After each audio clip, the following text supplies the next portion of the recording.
Hello and welcome back everyone. Today we're talking parenting, specifically about a conscious or spiritually aligned approach to parenting. Because kids are like sponges. They absorb the energy of the people around them, and the things you say go on to become the beliefs that define their experience of life. So today I'm going to give you 3 things that you want to avoid saying so your kids can grow up to be limitless. But before we jump in, if you enjoy, please be sure to give this video a thumbs up and subscribe if you're new. It really helps my channel out. Drop a comment as well if you feel called. Let me know what kind of content you would like to see moving forward. All right.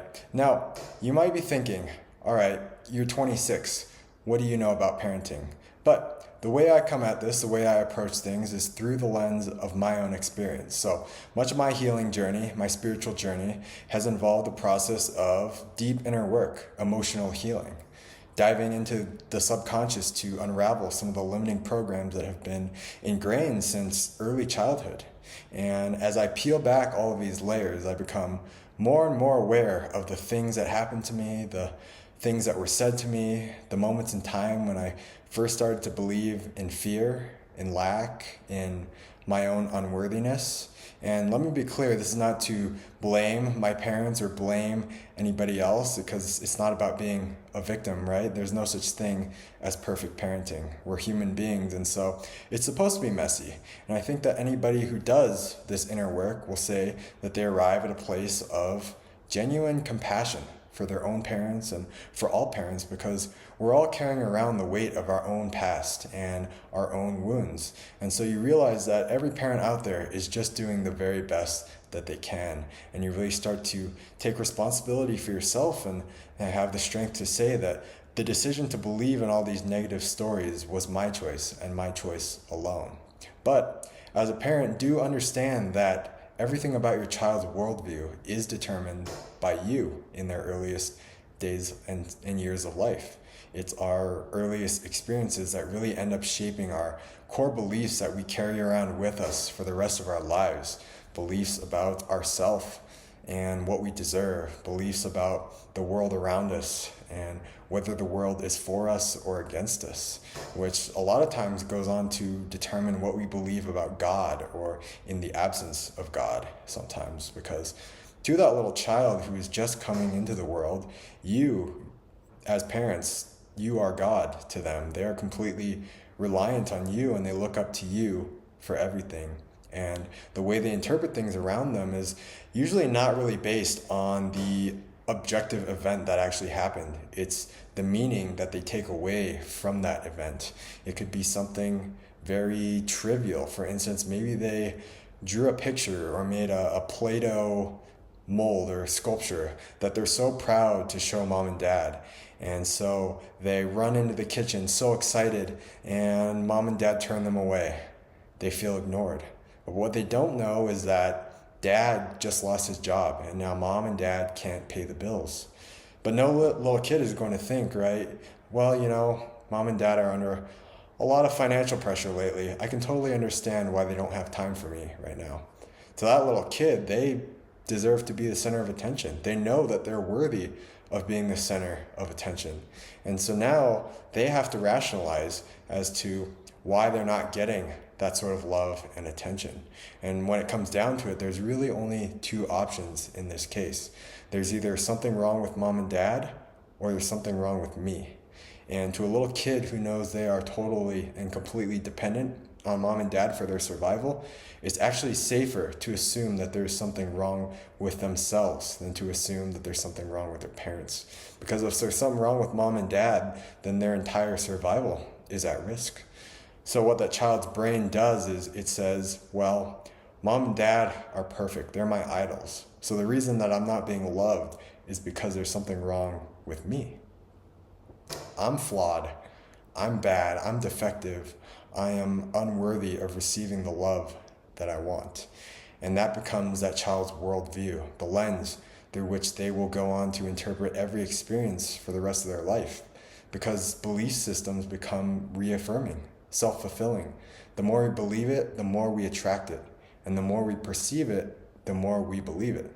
And so My goal is to help you minimize this and to become conscious of the programs that you are unknowingly installing into your child's psyche through every interaction, because all of us have these stories. This is how every one of us was raised in our childhood, but it's created a society that is fragile, afraid, disempowered, and sadly most adults never really move past their childhood wounding. It's very rare to see people doing this deep inner work to heal themselves.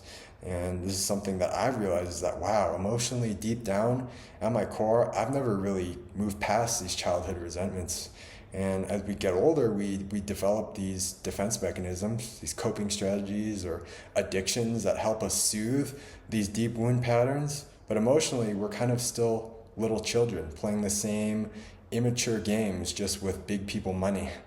And I think this is going to be especially important in the coming years and the coming decades as this newest wave of children continue to arrive on this planet, because these are the ones who are going to step up and create real change in our society. These are our future leaders, our innovators, our entrepreneurs, and healers.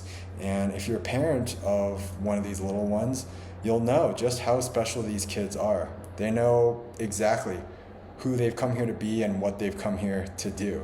They're very sensitive, they're very psychic a lot of times, they pick up on other people's energies very, very quickly. And so we really want to make sure that we're imprinting these kids with positive beliefs, empowering beliefs, and encouraging to embrace their uniqueness.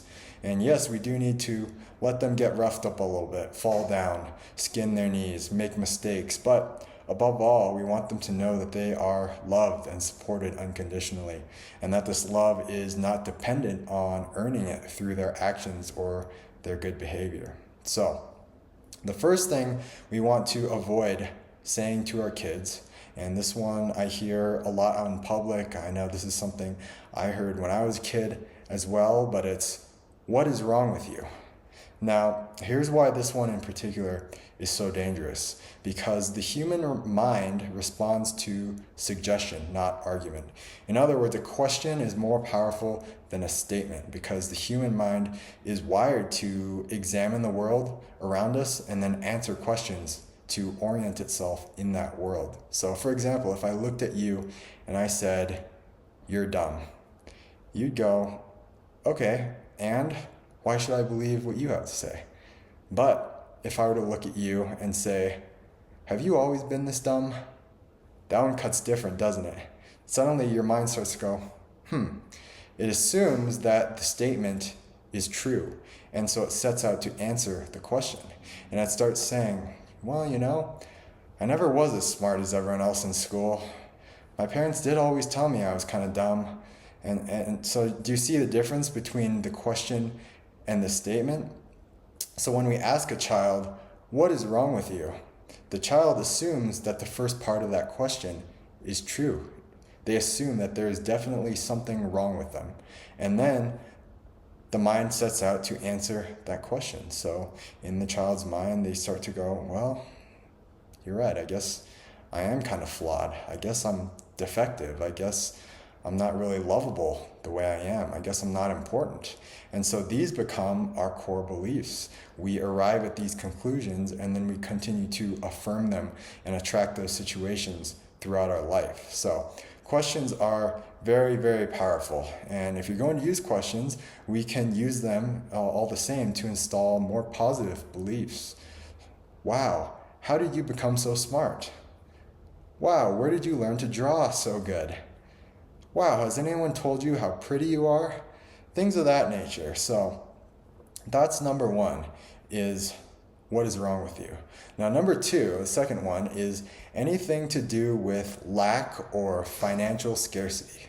Things like, "No, it's too expensive. We can't afford that. We don't have the money for that. Money doesn't grow on trees. What this does, these types of sayings, they install subconscious beliefs of lack, that there's not enough. There's not enough to feel safe because I feel like I won't be supported. Or even worse, there's this feeling of I'm not worthy of good things. I don't deserve good things because I haven't earned them.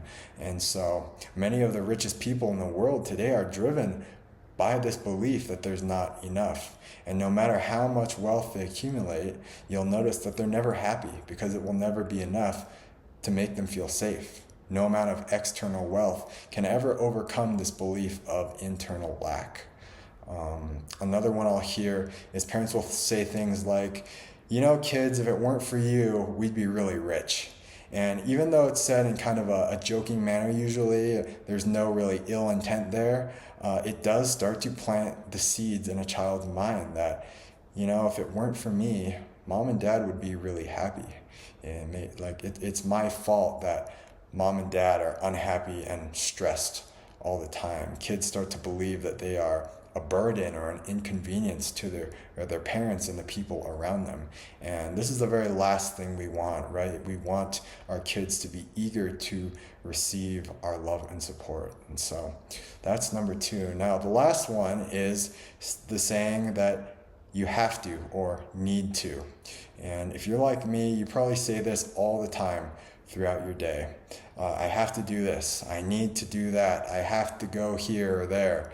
And when we say this to our kids or in front of our kids, all we're doing is creating this sense and this feeling of external pressure. It makes everything in life feel forced, like they never really have a say in their future. They have no freedom to do what they want because they have to do this or that. And this is something that I really started to become aware of more and more as I got older, is this feeling of this pressure. Like I never really get to do what I want to do. I'm always forced to live up to somebody else's standard or somebody else's expectations. And if I want to be rewarded, then I need to please others and make other people happy. And so this is a phrase that I'm trying to eliminate from my vocabulary as much as I can as well.